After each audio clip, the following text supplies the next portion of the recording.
This is the Convene podcast. My name is Magdalena Atanassova, digital media editor of Convene. Rooted in New York, but reaching the world online, the Grow NY Competition and Summit provides $3 million in funding for innovative startups working throughout the agri-food ecosystem, from new farming technologies to ready-to-eat food products. How an agri-food event is cultivating innovation and international participation. Written and read by Casey Gale, managing editor of Convene. No one understands the importance of proper cultivation better than those who work in the food and agriculture sector. It's no surprise then that the Grow New York Summit, a regional 2-day industry event with a pitch competition, expo, symposium, and networking opportunities that brings together international startups, investors, resource providers, researchers, entrepreneurs, farm operators, and students, has been yielding big returns for 6 years.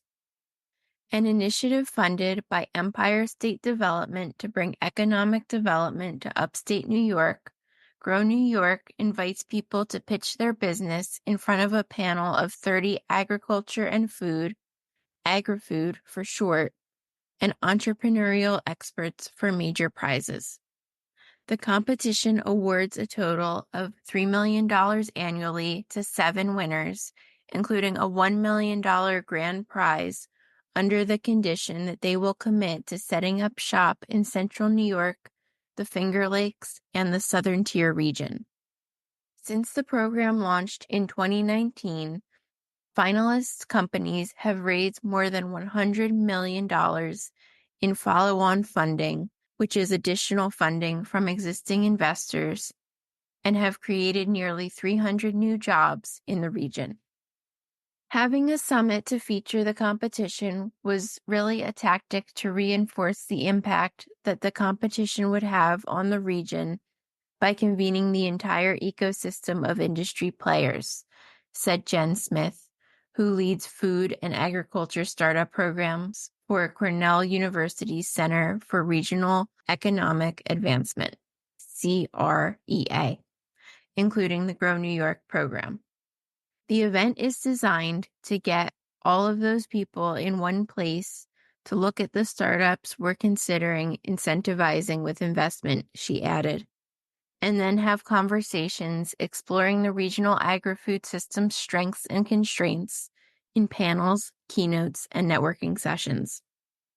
Grow New York 2023 was held on November 14th and 15th, 2023, at the Holiday Inn Binghamton downtown in Binghamton, New York, and organized by VRS Meetings and Events. Its Ecosystem Expo hosted approximately 40 exhibitors, including investors, agencies, and not-for-profit organizations who are interested in working with businesses as they grow, therefore offering additional opportunities for agri-food and beverage entrepreneurs. So even if you don't win, there might be a chance that you'll find an investor to work with you on your startup, said Roberta Sumner, principal of VRS Meetings and Events. Around 1,000 attended the event, evenly split between in-person and online participants. The online option, which Grow New York initially offered in 2020 during the pandemic, has become key to making the regional event more global. We attract startups from all over the world, Smith said, adding that the program regularly features pitches from Australia, Israel, and India. While Grow New York funds travel for individuals pitching their businesses at the event, it doesn't pay for extra guests like family and friends, and so featuring the pitches online has been a great way to reach a global audience, Smith said. We really wanted the online audience to have the full experience of the live pitches and the symposium conversations, which meant getting access to the questions that the judges are answering, the startups as they pitch, as well as being able to participate in the Q&As during the panel conversations and keynotes. The hybrid format is also practical for investors interested in dipping in to hear a specific pitch instead of sitting through the entire event. In 2023, Grow New York received 323 applications from startups in 49 countries, but only 20 made it through to pitch live during the annual summit.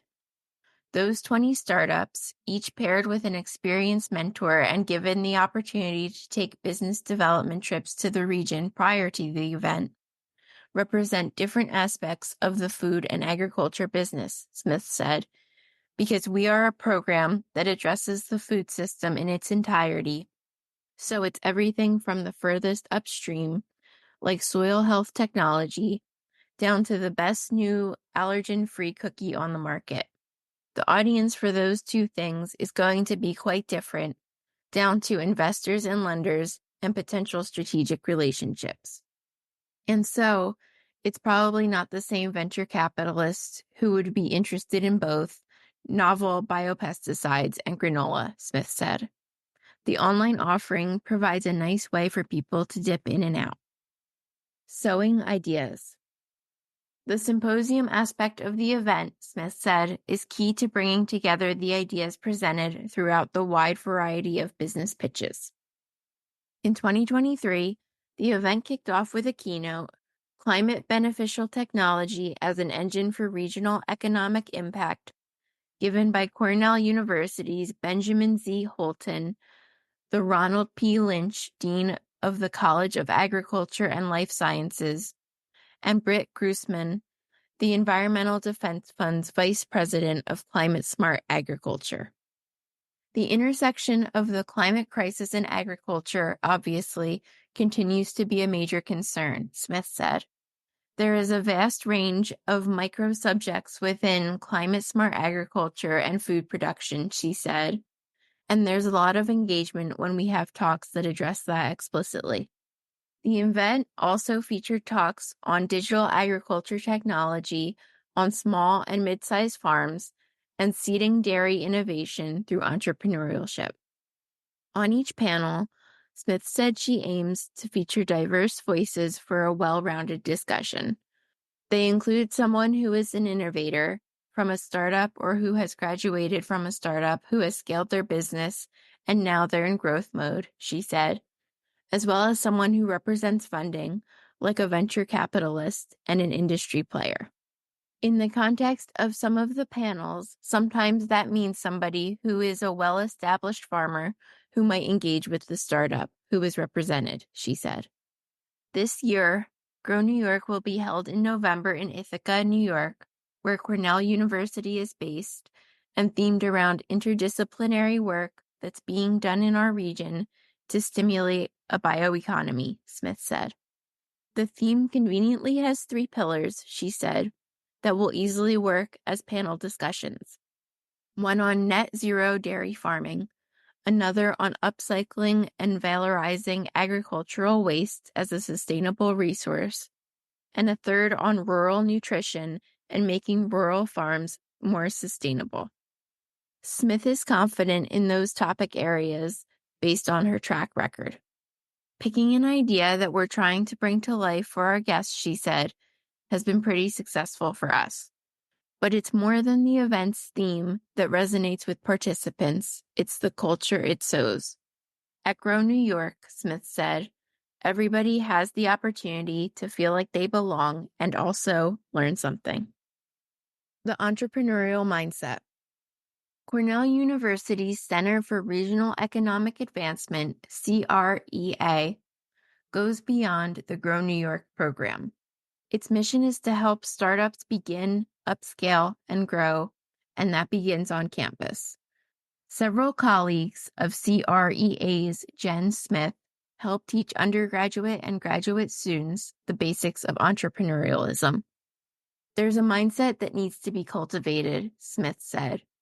To give someone financial capital without helping them develop that mindset and the human capital is really almost to do them a disservice. That's what we're here to do, she said. to teach people the best way to move forward with their startups, to increase their likelihood of scaling, and to help them pivot if it's not going to happen. If you enjoyed this episode, do give us a 5-star review and subscribe wherever you listen to podcasts. For more industry insights, visit pcma.org/convene. Until next time.